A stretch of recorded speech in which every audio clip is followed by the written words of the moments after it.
लोकसभेच्या निवडणुकीला आपण सामोरे जात असताना खूप मोठ्या प्रतिकूल परिस्थितीमध्ये आपण लोकसभेच्या निवडणुकीला सामोरे गेलो। सातारा लोकसभा मतदारसंघाची जागा भारतीय जनता पार्टीने लढवावी आणि छत्रपती श्रीमंत उदय महाराजच उमेदवार असावे याच्यासाठी आपण सातत्यानं प्रयत्नशील होतो। पण शेवटी तीन पक्षाची मिळून आपल्याला जागा वाटपाची चर्चा पूर्ण करायची होती आणि त्यामुळे ही सगळी चर्चा पूर्ण करेपर्यंत काही विलंब देखील उमेदवारी घोषित होईपर्यंत लागला। पण तरी देखील आपण मतदारसंघामध्ये सगळे कार्यकर्ते पहिल्या दिवसापासून भारतीय जनता पार्टीचे उमेदवार श्रीमंत छत्रपती उदय महाराजांच्या निवडणुकीच्या प्रचारामध्ये उतरलो आणि त्यामुळे राजकारणामध्ये नेहमी जो पहिली सुरुवात करतो, नियोजन जो चांगलं करतो त्याला निश्चित राजकारणामध्ये यश प्राप्त होत असते। आणि त्यामुळे महायुतीचा मेळावा पहिल्यांदा आपण घेतला आणि महायुतीचा मेळावा झाल्या झाल्या आपण छत्रपती श्रीमंत उदय महाराजांच्या कामाला देखील सुरुवात केली। आणि मागच्या लोकसभा निवडणुकीची आपण पार्श्वभूमी जर का बघितली तर मागच्या लोकसभा निवडणुकीमध्ये विरोधी जे नेते मंडळी आहेत ते मताची बेरीज करायचे आणि ते म्हणायचे की आमचे तुमच्यापेक्षा 38,000 मतं जास्त आहेत आणि त्यामुळे या लोकसभा निवडणुकीच्या निमित्तानं त्यांनी 40,000ची आघाडी आम्ही आमच्या महाविकास आघाडीच्या उमेदवाराला देऊ अशा प्रकारचं वातावरण या मतदारसंघामध्ये तयार करण्याच्या बाबतीमधला प्रयत्न केला। आपण मागच्या 5 वर्षामध्ये मोठ्या प्रमाणावर विकास कामं या मतदारसंघामध्ये केली। 2.5 वर्ष आपण सत्तेच्या विरोधात होतो, त्या 2.5 वर्षामध्ये देखील आपण कार्यकर्त्यांची जाण ठेवत कार्यकर्त्यांपर्यंत पोहोचण्याचं काम केलं, कार्यकर्त्यांच्या अडीअडचणी सोडवण्याचं काम केलं आणि निवडणूक आपण हरलो याचं नैराश्य मनामध्ये न बाळगता आपण आपल्या कार्यकर्त्याच्या पाठीशी उभं राहण्याची भूमिका ही सातत्याने घेतली। ज्या वेळेला राज्यामध्ये महायुतीचं सरकार आलं त्यावेळेला महायुतीच्या सरकारच्या माध्यमातून मोठ्या प्रमाणावर विकास कामं या मतदारसंघामध्ये करण्यामध्ये आपण यशस्वी झालो आणि मागच्या 2-2.5 वर्षामध्ये 433 कोटी रुपयाचा निधी या विधानसभा मतदारसंघामध्ये आपण आपले नेते देवेंद्र फडणवीस साहेबांच्या माध्यमातून, राज्याचे मुख्यमंत्री एकनाथराव शिंदे साहेबांच्या माध्यमातून आणि आपले नेते खासदार श्रीमंत छत्रपती उदय महाराजांच्या प्रयत्नातून आपण या मतदारसंघामध्ये इतक्या मोठ्या प्रमाणावर निधी आणला। अनेक गावांमध्ये करोडो रुपयाचा निधी देखील आपण देण्यामध्ये यशस्वी झालो आणि एवढं सगळं केल्यानंतर आपण लोकसभेच्या निवडणुकीला सामोरे जात असताना आपण आढावा ज्या वेळेला घेत होतो त्यावेळेला अनेक ठिकाणचे लोक बऱ्या वाईट गोष्टी आपल्या कानापर्यंत आणायचा प्रामाणिकपणे प्रयत्न करत होते। आपल्या ज्या गावामध्ये अडचणी आहेत त्या अडचणी सांगायचा प्रयत्न करायचे, ज्या गावामध्ये आपण विकास कामं करून देखील निवडणुकीला काही कारणाने अडचण होती ती अडचण सांगायचा प्रयत्न करत होते। आणि माझ्या मनामध्ये प्रश्न पडतो की आपण मागचे 4.5 वर्ष दिवस रात्र झटलो, दिवस रात्र आपण लोकांसाठी काम केलं, 2.5 वर्ष आपण सत्तेच्या माध्यमातून मोठ्या प्रमाणावर काम केलं, आपण संस्थांच्या माध्यमातून काम केलं, आपण सरकाराच्या माध्यमातून काम केलं आणि एवढं सगळं होऊन सुद्धा जर का आपल्या मतदारसंघामध्ये आपल्या नेत्याला आपल्याला एक मत जास्तीचं देता येत नसेल तर नैतिक दृष्ट्या हे काही चांगलं नाही। आणि त्यामुळे आपण गेल्या 2-2.5 महिन्यापासून एक छंद मनामध्ये बांधला की या मतदारसंघामधनं आघाडी आपण छत्रपती श्रीमंत उदय महाराजांना द्यायची। आणि मी तुम्हाला मनापासून एक गोष्ट सांगू इच्छितो की मी म्हणून काही गोष्ट होणार, पक्षाच्या नेत्यांनी म्हणून काही गोष्टी होणार नाही, वातावरणामुळे काही गोष्टी होणार नाही। गोष्ट जर का घडायची असेल तर कार्यकर्त्यांनी मनामध्ये घेतलं तरच ती गोष्ट घडू शकते। विधानसभा मतदारसंघामधल्या कार्यकर्त्यांनी मनावर घेतलं म्हणूनच खासदार श्रीमंत छत्रपती उदय महाराजांना आघाडी आपण देऊ शकतो। आज शेवटी लोकशाहीमध्ये मोठ्यातल्या मोठ्या कार्यकर्त्याला एकच मताचा अधिकार आहे आणि लहान मधल्या लहान कार्यकर्त्याला देखील एकच मताचा आणि खऱ्या अर्थाने महाराजसाहेब आपल्याला मी सांगू इच्छितो की या तालुक्यामध्ये जेवढे पुढारी जन्माला आले तेवढे सगळे पुढारी आमच्या विरोधात, म्हणजे एखादा पुढारी आमच्या विरोधात गेला नाही त्याला 80 म्हणावं लागेल, इतके पुढारी सगळे विरोधात गेले. आणि आकडेवारी तर इतकी भारी करून सांगायचे की याचे इतके त्याचे इतके त्याचे इतके आणि याचे सुद्धा काहीतरी, आणि त्यामुळे 40,000 मायनस जाणार, 50,000 मायनस जाणार. आता मला सांगा की खासदार श्रीमंत छत्रपती उदयन महाराजांची माझी मैत्री की अनेक वर्षापासून, खासदार श्रीमंत छत्रपती उदयन महाराजांना मोठा भाऊ म्हणून अनेक वर्षांमधनं मी या समाजामध्ये काम करतोय आणि महाराजांवर प्रेम करत असताना नेहमी मोठ्या भावापेक्षा जास्तीचं प्रेम करायचं काम मी अनेक वर्षापासून केलेलं आहे. आणि त्यामुळे या निवडणुकीमध्ये काही करून महाराज साहेबांना आपण मतदान जास्त करायचं हा खऱ्या अर्थाने उद्दिष्ट या मतदारसंघामधल्या कार्यकर्त्यांनी आणि मी सुद्धा एक कार्यकर्ता म्हणून मी माझ्या मनामध्ये बाळगलो. आणि सातत्यानं लोक यायचे मला एकच म्हणायचे तुमच्यावर थोडं माहिती दिसतंय, ठीक आहे म्हणतो साहेब आम्ही सुधारणा करतो. पण विरोधातल्या लोकांनी म्हणू दे आमच्या बाजूने म्हणायचे, आमच्या बाजूने येऊनच म्हणायचे 25 इतका राग यायचा की याला खोलीत कोर्टा तुम्ही समजा आणि तुम्ही आमच्या बाजूचे का त्यांच्या बाजूचे, तुम्ही म्हणताय मतदारसंघ मायनस जाणार. मला कधी कधी इतका राग यायचा की तुम्ही निगेटिव्ह तरी बोलू नका, अरे जाऊ दे मायनस जाणार असलं तर डोकं तरी खराब करू नको, कमीत कमी काम करूया आपण. सगळ्यांनी उठायचं एकच सांगायचं 20च्या घरात. खरं तर दादा मला असं वाटतं की आपल्या घराच्या जवळचा घाट आहे तो आत्ता असतो तर एकेकाला आत टाकायचा. तुम्ही निगेटिव्ह मानसिकतेमध्ये गेला होता, पॉझिटिव्ह बोलता येईल ना. काही काही ठिकाणी सर्वेच्या टीमाला महाराज सर्वे घेतला आणि सर्वे घेतल्यानंतर कुठं एखाद्या पानच्या दुकानावर गेले, कुठं रेस्टॉरंटमध्ये गेले, तिथं आमच्या कार्यकर्त्यांनी काय सांगितलं की आम्ही उदयन महाराजांना मत देणार आहे कारण बाबांचा प्रचंड दबाव आहे आमच्यावर, आम्ही महाराजांना मत देणार आहे पण तुतारी हे असं आमच्या लोकांनी सांगितलं. आणि रात्रभर मला त्यामुळे झोप लागत नव्हती की असं कसं घडू शकतं. अनेक लोकांनी मला सांगितलं की आम्ही विधानसभेला तुमच्या वेळेला राहू पण आता काय तुम्ही आमच्यावर दबाव करू नका, माझ्या वेळेला नाही राहिलं तर चालेल पण आता राहा. असं होत नाही राजकारणामध्ये आणि जीवनामध्ये, सगळं स्वतःसाठी मागून चालत नाही. मी असेल तेव्हा सगळं आहे आणि मी नसलो की काही नाही असं चालत नाही. करावं लागतं, प्रेम करायचं असेल तर मनापासून करावं लागतं, निष्ठा ठेवायची असेल तर ती मनापासून करावं लागते. मी माझं मत दुसरीकडे देणार पण महाराजांनी निवडून आलं पाहिजे असं म्हणायचं. काय शोभतं आपल्याला?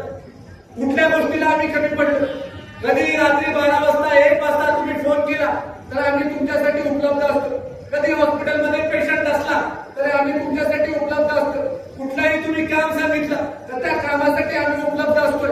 आणि यामध्ये राजकीय स्वार्थ न ठेवता काम करण्याची संस्कृती ही स्वर्गीय यशवंतराव मोहिते साहेबांनी आम्हाला दिली आहे, स्वर्गीय जयवंतराव भोसले साहेबांनी आम्हाला दिली आहे. आप्पांनी भाऊंनी आम्हाला शिकवलेलं आहे की राजकीय स्वार्थासाठी मतासाठी आपल्याला राजकारण करायचं नाही, आपण जनतेचं भलं करण्यासाठी राजकारण करायचंय.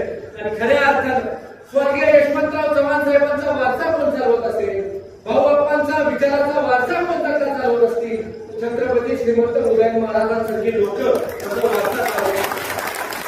त्याच्या वेळेला त्यांच्याकडे लोक जायची, विकास निधी मागण्यासाठी लोक जायची, विकास कामं मागण्यासाठी लोक जायची.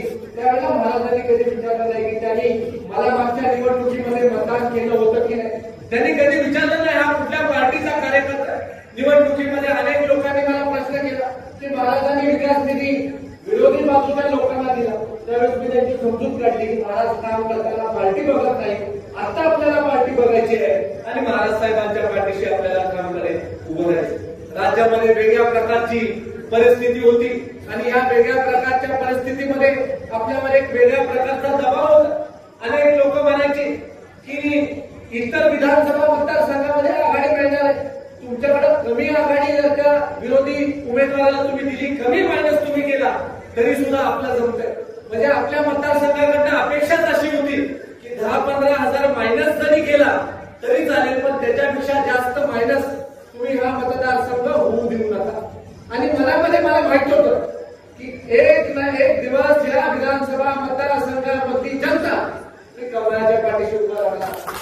एक ना एक दिवस या विधानसभा मतदारसंघामधली जनता की छत्रपती श्रीमंत उदयन महाराजांना आघाडीची मतं देणार. आणि अनेक वर्षाचे आपले परिश्रम होते आणि न थकता आपण परिश्रम केले. निवडणुकीमध्ये अपयश आलं म्हणून आपण कधी थांबलो नाही. आणि त्यामुळे खऱ्या अर्थानं छत्रपती श्रीमंत उदयन महाराज निवडून आल्यानंतर सगळ्यात जास्त या देशामध्ये कुणाला आनंद झाला असेल तर अतुल भोसले नावाच्या कार्यकर्त्याला आनंद झाला.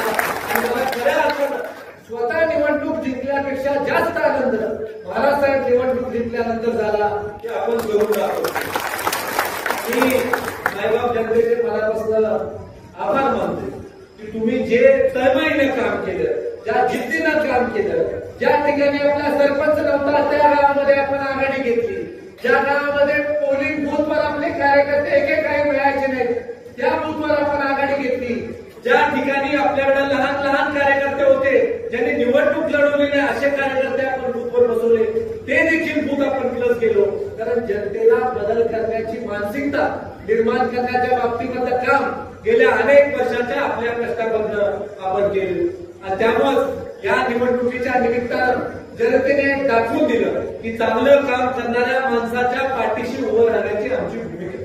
आता मोठ्या प्रमाणावर आपल्या कार्यकर्त्यामध्ये आत्मविश्वास बनला. आता आमच्या कार्यकर्त्यांना कोणी काय विचारलं की धीरात कोण बोलतच नाही. आता हजारात आमची भाषा गेली. कधी उलटे बोलायचे, आता उलटे बोलतात. माझ्या ऑफिसच्या बाहेर मी एक आपण गुप्तहेर ठेवतो तसा एक माणूस ठेवला ऑफिसच्या बाहेर. वस्तुस्थिती ऑफिसच्या बाहेर ठेवला होता आणि रोज संध्याकाळी तुम्हाला रिपोर्टिंग करायचं की आज भेटून आलेले कार्यकर्ते काय काय बोलतात. आणि इतकं डोकं धरून माझं व्हायचं की आज काम सांगून गेला, आज चांगलं बोलला आणि बाहेर बोलून गेले. पण अशा सगळ्या कार्यकर्त्यांना मी करेक्ट केलं आणि करेक्ट करायला रात्रीचा वेळ वापरला. रात्री घेऊन बसलो त्याला. आणि खऱ्या अर्थाने महाराजसाहेब रात्रीची कामं जोर होतो. रात्रीचा 5 होतात त्यामुळे रात्री 2-3 वाजताशिवाय मी सुद्धा झोपलो नाही. कार्यकर्त्यांना सुद्धा झोपू दिलं नाही. आणि खऱ्या अर्थानं या विजयाचं सगळे श्रेय कराड दक्षिण विधानसभा मतदारसंघामधल्या मताच्या टक्केवारीचं दिलेल्या मताधिक्याचं सगळं श्रेय हे सगळ्या कार्यकर्त्यांना आपण आज आपल्याला असं झालंय की केंद्रात आपली सत्ता आली, सलग तिसऱ्यांदा आपली सत्ता आली, पण आपल्याला आनंद कमी झाला. आपण एखाद्या विद्यार्थ्याला आपण अपेक्षा विद्यार्थ्याकडनं करतो की ह्याला 95% मार्क मिळाले, पास व्हायला 35% लागतात, डिस्टिंक्शनला 75% लागतात. पण आपलं मत असतं की हा आमचा गोट्या याला 95% असं आपलं मत असतं. आता 95चे जर का 80 आले तर जो आनंद आपल्याला व्हायला पाहिजे तो आनंद आपल्याला व्हायला लागला. त्यामुळे आपण 400ची घोषणा दिली, आपल्या 240 आल्या. त्यामुळे आपल्यामध्ये एक प्रकारचं थोडंसं नैराश्य आलेलं की एवढ्या कमी झालं कशा. देशामध्ये 3-3दा आपण सत्ता आणतोय. ग्रामपंचायतीत 2दा निवडून यायचं म्हटल्यावर किती अवघड असणार आपल्याला माहिती. देशामध्ये 3-3दा आपण सत्ता आणतोय. एवढ्या सगळ्या राज्यांमध्ये आपण सत्ता आणतोय. परत एकदा पंतप्रधान नरेंद्र मोदीजी पंतप्रधान पदाची शपथ घेतात. याचा आनंद आपल्याला कमी होतो. आणि विरोधी बाजूचे लोक मात्र 100 त्यांना ओरडता येईना आणि ते असा आविर्भावात आहेत की बस आता सगळं आमचं झालं. आज राज्यामध्ये सुद्धा महायुतीचं सरकार येण्यासारखी स्थिती निश्चित स्वरूपी येणाऱ्या काळामध्ये निर्माण होईल. पण कार्यकर्ता आपल्या जोमाने ताकदीनं बाहेर पडेल त्यावेळेला महायुतीची सत्ता येण्याची स्थिती देखील आपल्याला बघायला मिळेल. छत्रपती श्रीमंत उदयन महाराजांच्या नेतृत्वाखाली मार्गदर्शनाखाली आपण कराडच्या स्टेडियमसाठी 100 कोटी रुपयाचा निधी हा मागितला होता. आणि बाबा त्या कार्यक्रमाच्या निमित्तानं आपल्याला देवेंद्रजींनी शब्द दिला होता की कराडच्या स्टेडियमला परत चांगल्या ऊर्जावस्थेमध्ये आणण्यासाठी नव्यानं स्टेडियम उभं करण्यासाठी आम्ही तुम्हाला तो निधी उपलब्ध करून देऊ. आणि आदरणीय श्रीमंत उदयन महाराज निवडून आल्या आम्ही दोघांनी मिळून परत एकदा त्या निधीची मागणी केलेली आहे. आणि मला खात्री वाटते की राज्य सरकार नक्की येणाऱ्या काळामध्ये तो निधी दिल्याशिवाय राहणार नाही. येणाऱ्या काळामध्ये स्टेडियमसाठी मोठ्या प्रमाणावर पैसे हे आपल्याला राज्य सरकारच्या माध्यमातून मिळतील, त्याच्यासाठी आम्ही सगळे मिळून प्रयत्न करू. बाळासाहेब, आता या मतदारसंघातली अशी परिस्थिती आहे की एखाद्या कार्यकर्त्याला विचारलं की आता रस्ता कुठं करायचा आहे, तर माझ्या घरात डांबर टाक असं तो कार्यकर्ता म्हणे, इतकी रस्ते आपण या मतदारसंघामध्ये केली. 25-15चा आपल्या इथल्या निधी कुठल्याही विधानसभा मतदारसंघामध्ये गेलेला नाही. 95-5चा निधी कुठल्याही मतदारसंघामध्ये आपल्या एवढा गेलेला नाही. अनेक ठिकाणी कार्यकर्त्यांनी आपल्या घराच्या समोरचे रस्ते, गल्लीतले रस्ते, इतर कोणाच्या समोरचे रस्ते करायचे ते रस्ते केलेले. प्रमुख रस्ते सगळे आपले पीडब्ल्यूडीच्या माध्यमातून झालेले. रवींद्र चव्हाण साहेबांना आपण 133 कोटी रुपयाच्या रस्त्यांचं एकाच वेळेला भूमिपूजन केलं. हॅमचा रस्ता 200 कोटीपेक्षा जास्त निधी त्या हॅमच्या रस्त्यासाठी बिल्ड ऑपरेट अँड ट्रान्सफर या योजनेच्या माध्यमातून आपल्याला देण्यात आलेलं आहे. आणि त्यामुळं एक चांगल्या प्रकारचं विकास काम, एक विकास पर्व या परिसरामध्ये उभं राहिलेलं आहे. आज या कार्यक्रमाच्या निमित्तानं मी आपल्याला एवढंच सांगू इच्छितो की छत्रपती श्रीमंत उदयन महाराज हा एक अत्यंत संवेदनशील व्यक्ती. आज छत्रपती शिवाजी महाराजांचे 13वे ते वंशज आहेत. छत्रपती शिवाजी महाराजांचे विचार तळागाळापर्यंत पोहोचवण्याचं काम करतात. गोरगरिबासाठी लढणारा व्यक्ती आहे. सत्तेची कधी त्यांनी पर्वा केली नाही, पण सामान्य माणसाची पर्वा करणारा एक नेता आहे. सामान्य माणसासाठी उभा राहणारा एक नेता आहे. आणि कधीही सामान्य माणसाला ज्या व्यक्तीने अंतर दिलं नाही, कधीही त्याला दूर केलं नाही, एखाद्या वेळेला पुढाऱ्याला त्यांनी दूर साधलं, सामान्य माणसाला दूर केलं नाही, असा एक महान नेता हा छत्रपती श्रीमंत उदयन महाराज. आणि त्या वेळेला लोकांना समजायचो, त्या वेळेला लोकांना सांगायचो की छत्रपती उदयन महाराजांना आयती सत्ता मिळाली नाही. नगरपालिकेला उभं राहिले, नगरसेवक झाले, आमदार झाले, मंत्री झाले, खासदार झाले, विविध कमिट्यांवर काम केलं. प्रतिकूल परिस्थितीमध्ये देखील आपल्या नेत्याची साथ सोडली नाही. ज्या वेळेला प्रतिकूल परिस्थिती असते त्यावेळेला कोण तुमच्या बाजूने उभं राहायला मागत नाही, पण अनुकूल असो किंवा प्रतिकूल परिस्थिती असो, आपल्या नीतिमूल्याला जपणारा नेता म्हणजे खासदार श्रीमंत छत्रपती उदयन महाराज. आणि त्यामुळे या अर्थाने मी आपल्याला सांगतो की त्यांना खासदार बनवण्यामध्ये जशी तुमची साथ आहे, तशी सातारा जिल्ह्यामधल्या तमाम सर्वसामान्य माणसाची देखील साथ आहे की छत्रपती श्रीमंत उदयन महाराज हा आपला माणूस आहे. म्हणून त्यांना मोठ्या मताधिक्यानं लोकांना निवडून दिलं.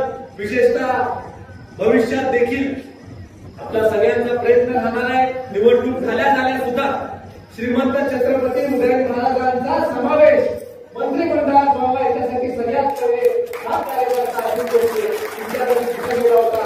आणि जे काही मार्केटिंग करायचं आहे ते केलं आणि ते मार्केटिंग करून देखील ठीक आहे. आता पहिल्या यादीमध्ये थोडं पुढे मागे झाला असेल तर तुम्ही काळजी करू नका. निश्चित स्वरूपी एक दिवस या राज्यामध्ये एक प्रबळ नेता म्हणून, या राज्याला दिशा देणारा एक नेता म्हणून, लोकसभेच्या माध्यमातून, केंद्र सरकारच्या माध्यमातून आदरणीय देवेंद्रजींचे हात बळकट करणारा एक नेता म्हणून आदरणीय छत्रपती श्रीमंत उदयन महाराजांचं काम हे येणाऱ्या काळामध्ये आपल्याला चालू दिसेल. आज या कार्यक्रमाच्या निमित्तानं जवळजवळ 10 वाजत आले आणि संध्याकाळी 7 वाजतापासून 6:30-7 पासून आपण सगळे कार्यकर्ते इथं जमलेले आहात. एक प्रकारचा आनंद आपल्याला मनातून झालेला आहे. आपल्याला एक असा आनंद झालेला आहे की ज्यांनी आपल्याला कमी लेखलं, ज्यांनी असं सांगितलं की यांच्याकडे काही नाही, ज्यांनी बेरीज करून आपल्याला दाखवली की तुम्ही कुठंच नाही, त्या सगळ्या लोकांना जनतेने उत्तर दिलं. याचा सगळ्यात मोठा आनंद हा तुम्हाला आम्हाला सगळ्यांना 100% झालेला आहे. छत्रपती श्रीमंत उदयन महाराज चांगला संपर्क हा कराड दक्षिण विधानसभा मतदारसंघामध्ये ठेवणार आहे. जिथं जिथं विकासाच्या कामासाठी आणायचं तिथं आम्ही त्यांना आणू. जिथं केंद्र सरकारच्या योजना आणायच्या तिथं महाराजांचा शब्द आम्ही तुमच्यासाठी खर्च करू. आणि या मतदारसंघामधला जो सर्वांगीण विकास आपल्याला साध्य करायचा आहे, तो सर्वांगीण विकास साध्य करण्यासाठी छत्रपती श्रीमंत उदयन महाराज जोमानं आणि ताकदीनं ते 100% काम करतील. आज हा कार्यक्रम आपण घेत असताना एक शेवटच तुम्हाला सांगतो आणि आदरणीय महाराज साहेबांचे आपण विचार ऐकायचे. मतदान झालं 7 तारखेला आणि निकाल होता 4 तारखेला. दिवस मध्ये काय किती जवळजवळ 1 महिना आहे आणि 1 महिन्यामध्ये संग्राम बर्गेचे अनेक वेळा मला फोन आले, काटकरांचे अनेक वेळा मला फोन आले. तो विषय एकच ना, विषय दुसरा नाही. होईल ना बरोबर? हो, काय काळजी करता का? काय काळजी कर. एकच गोष्ट 10 वेळेला विचारली तर आपल्या पण मनात थोडं शंका होते की बाबा काही चुकीचा रिपोर्ट आलाय. एकदा दोनदा तीनदा जोरात मी सांगितलं तर चौथ्यांदा मी जरा होईल परत काय अडचण नाही, काय काळजी करता येतो. तो लगेच आता माहिती काही गडबड नाही वाटत, काय आपल्याला तुम्ही चिंता करू नका. मला 3 तारखेला रात्री स्वप्न पडलं 3 जूनला. जर का मतदारसंघ मायनस केला तर महाराजांनी काकेत पिकेत धरलं मला. आपण काय जगात काय म्हटलं होतं सकाळी निकाल म्हणतात देवेंद्रजींचे होत अरे काय झालं. उत्तर एखादा पॉझिटिव्ह द्यायचो पण मी घाबरलोच आता काय होतं.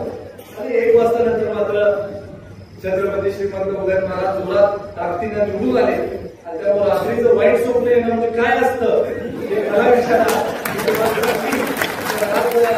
परत एकदा मनापासून आपले सगळे कार्यकर्त्यांचे, माझ्यावर प्रेम करणाऱ्या लोकांचे, छत्रपती उदय महाराजांवर प्रेम करणाऱ्या लोकांचे, भारतीय जनता पार्टीच्या सगळ्या सामान्य कार्यकर्त्यांचे मी हात जोडून आभार मानतो की अत्यंत चांगलं काम तुम्ही केलं शक्य झालं. एवढंच या कार्यक्रमाच्या निमित्तानं सांगून पत्रकार बांधवांचे सुद्धा आभार मानावे तेवढे थोडे आहेत. त्यांनी सुद्धा आम्हाला भरपूर सांभाळून घेतलं, त्यांचे देखील आभार मानतो आणि माझे 2 शब्द संपवतो. जय हिंद, जय महाराष्ट्र.